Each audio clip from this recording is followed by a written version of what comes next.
बिस्मिल्लाहिर्रहमानिर्रहीम। Welcome to my channel. हमने Solis inverter की एक सीरीज़ स्टार्ट की हुई है जिसमें हम सेटिंग्स को डिस्कस कर रहे हैं पार्ट्स में। तो आज हम नेक्स्ट पार्ट की तरफ चलते हैं और डिस्कस करते हैं सिस्टम सेटिंग के अंदर स्मार्ट पोर्ट। जी, तो स्मार्ट पोर्ट पे आते हैं और एंटर का बटन दबाते हैं। यहाँ पे दो सेक्शन बल्कि तीन सेक्शन आप देख सकते हैं। एक इसका है जनरेटर से रिलेटेड, एक स्मार्ट पोर्ट और एक एसी कपल। तो ये तीन चीज़ें हैं। हमारे कंट्री में मोस्टली 90+% जो लोग हैं वो जन लोड को as a smart load use करते हैं। ठीक है, जनरेटर बहुत कम लोग, 1 से 2%, 3% लोग होंगे जो जनरेटर को साथ कर रहे हैं अटैच। अदरवाइज हम smart load as a smart load ही यूज़ करते हैं। तो सबसे ऊपर लिखा हुआ है जी जेन सेट इनपुट। आगे वो ब्रैकेट्स में बोल रहा है कि आपको जेन सेट सिग्नल, इन्वर्टर को आप खोलते हैं तो उसके अंदर जहाँ पे हम सीटी लगाते हैं उन्हीं टर्मिनल्स के अंदर जनरेटर को कनेक्ट करने के लिए, उसे सिग्नल देने के लिए ऑन ऑफ का कनेक्ट करवानी पड़ेगी डिवाइस। सेकंड पे आपको वो पूछ रहा है कि जेन सेट रेटेड पावर, आपके जो जनरेटर है जो उसकी वो पावर क्या वो मैक्सिमम आउटपुट करता है, उसको हम जो है वो ये किलोवाट में पूछ रहा है। आपने उसकी कैलकुलेशन करके उसको किलोवाट में ही यहाँ बताना है। ठीक है जी। अगर आप जनरेटर को उसकी ऑन ग्रिड पोर्ट है उसके ऊपर दे रहे हैं तो वो यहाँ पे आप इसे टिक करेंगे। मैनुअल और ऑटोमेटिक, ये दो ऑप्शन भी यहाँ पे आपको दे रहा है। इसमें से आप कौन सी ऑप्शन रखना चाहते हैं, मैनुअल या फिर ऑटोमेटिक। ऑटोमेटिक पे अगर आप आते हैं तो यहाँ पे 80%, 20%, ये बेसिकली जनरेटर, मैं आपको बता दूं कि जनरेटर का काम क्या है। जनरेटर जो हम साथ लगाते हैं वो डायरेक्ट लोड को आपके नहीं चलाएगा, बल्कि वो क्या करेगा, वो आपकी बैटरी को चार्ज करेगा। तो बैटरी जब चार्ज होगी तो जो घर का लोड होगा, जब आपकी के इलेक्ट्रिक वापडा नहीं होगी तो घर का लोड जो है वो बैटरी से ही रन होगा। डायरेक्ट जो आपका जनरेटर है वो इन्वर्टर को जो करंट देता है वो आपको डायरेक्ट बाईपास नहीं करता इन्वर्टर, बल्कि उससे आप अपनी बैटरी ही चार्ज करवा सकते हैं।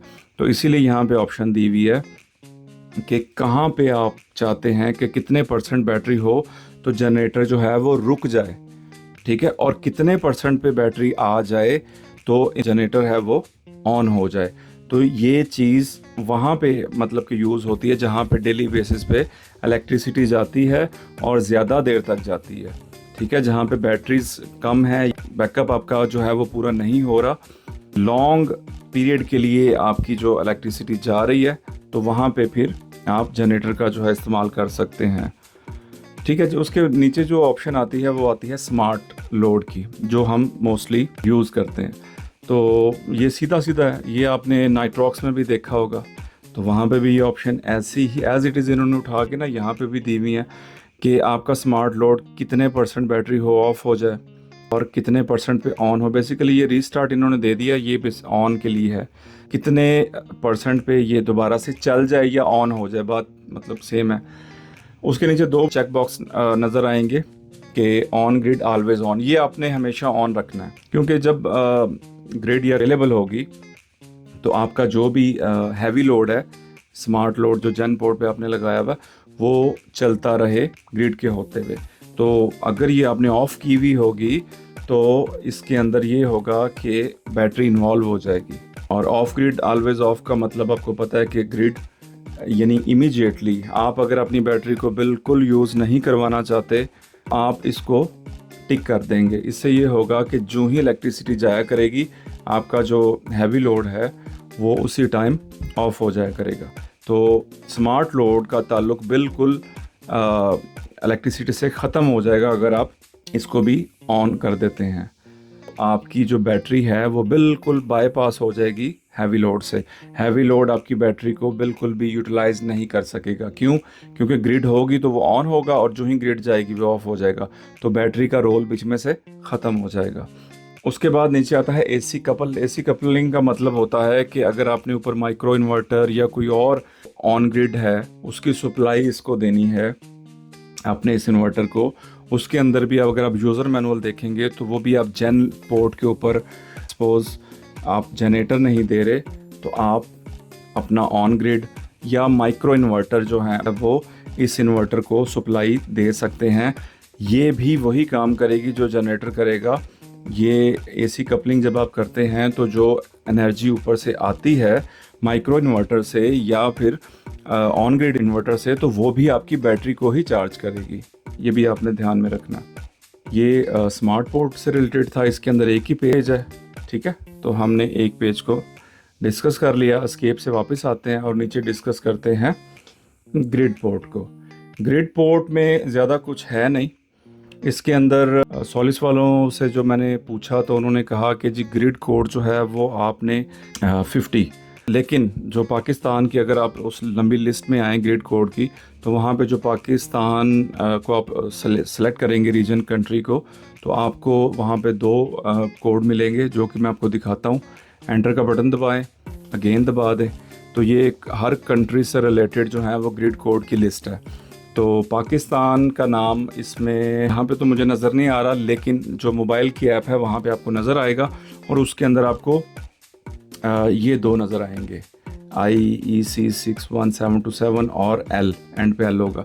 तो मोस्टली जो है वो जो रिकमेंडेशन है वो यही है कि आप ये वाला ग्रिड कोड सेलेक्ट करें। लेकिन सॉलिस वालों ने कहा है जी आप जेन 50 को भी सेलेक्ट कर सकते हैं, जो कि इस टाइम मैंने किया हुआ है। तो इसके अंदर होगा क्या कि जब भी आप ग्रिड कोड सेलेक्ट करते हैं तो उसमें वोल्टेज की जो रेंज है वो एक्सटेंड हो जाती है। मिसाल के तौर पे हम चेंज करते हैं, एंटर करते हैं, फिर एंटर करते हैं और एंटर करके इसको सेलेक्ट करते हैं और एंटर का बटन दबाया और एस्केप किया और सेव किया। तो यहाँ पे अब आप ज़रा एक चीज़ को गौर से देखें, पहले यहाँ पे 270 वोल्ट लिखे आ रहे थे और अब जो वोल्टेज की रेंज है वो एक्सटेंड हो गई है। मीन कि अगर 290 तक भी आपके मैक्सिमम वोल्ट जाते हैं 1.20 सेकंड के लिए, तो इन्वर्टर आपका ट्रिप नहीं होगा, आपको एरर नहीं देगा। आगे उसका टाइम लिमिट आ रही कितने सेकंड के लिए ये मैक्सिमम जा सकता है, वोल्ट 1, वोल्ट 2, ये हाई की बात हो रही है, हाई वोल्ट 1, हाई वोल्ट 2।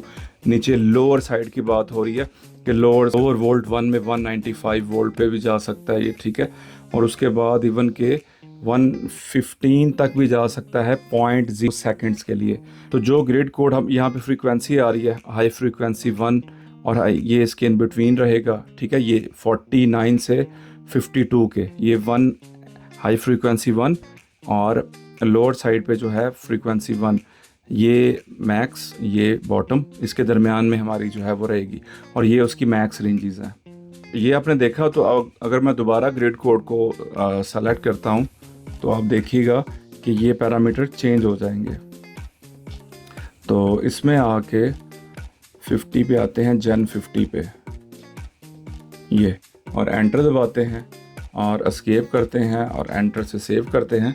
तो यहाँ पे आप देख सकते हैं अब हाई वोल्टेज और 1 और 2 दोनों सेम हो गए और लोअर साइड पे भी वोल्टेज, यानी कि अब इस टाइम आपका इन्वर्टर मैक्सिमम 270 और 160 के इन बिटवीन में रहेगा। और फ्रीक्वेंसी भी यहाँ पे आप देख सकते हैं 47 हो गई और 54 हो गई है। ग्रिड कोड में जो आपको बताया 2 ग्रिड कोड, इनमें से आप जो है वो कोई भी चूज़ कर सकते हैं। तो फ्रेंड्स, आज की वीडियो के अंदर हमने स्मार्ट पोर्ट को और ग्रिड पोर्ट को डिस्कस किया। नेक्स्ट वीडियो में इंशाल्लाह हम पैरेलल सेटिंग, बेसिक सेटिंग को डिस्कस करेंगे और फिर प्रोफेशनल सेटिंग्स। ये बहुत इंपॉर्टेंट सेटिंग्स हैं। आम जो नॉर्मल यूज़र हैं वो तो उनके लिए बिल्कुल रिकमेंडेड नहीं है कि वो इन पे जाएं, इनको चेंज करें। लेकिन जो इनमें से कुछ बेसिक सेटिंग्स होंगी, यानी जो आप चेंज कर सकते हो, जो नॉर्मल यूज़र घर में उनको चेंज कर सकते हैं या उनका पर्पस क्या है, वो हम इसमें देख लेंगे प्रोफेशनल सेटिंग में। मिलते हैं आपसे नेक्स्ट वीडियो में। चैनल के साथ जुड़े रहें। देखने के लिए बहुत शुक्रिया। अल्लाह हाफ़िज़।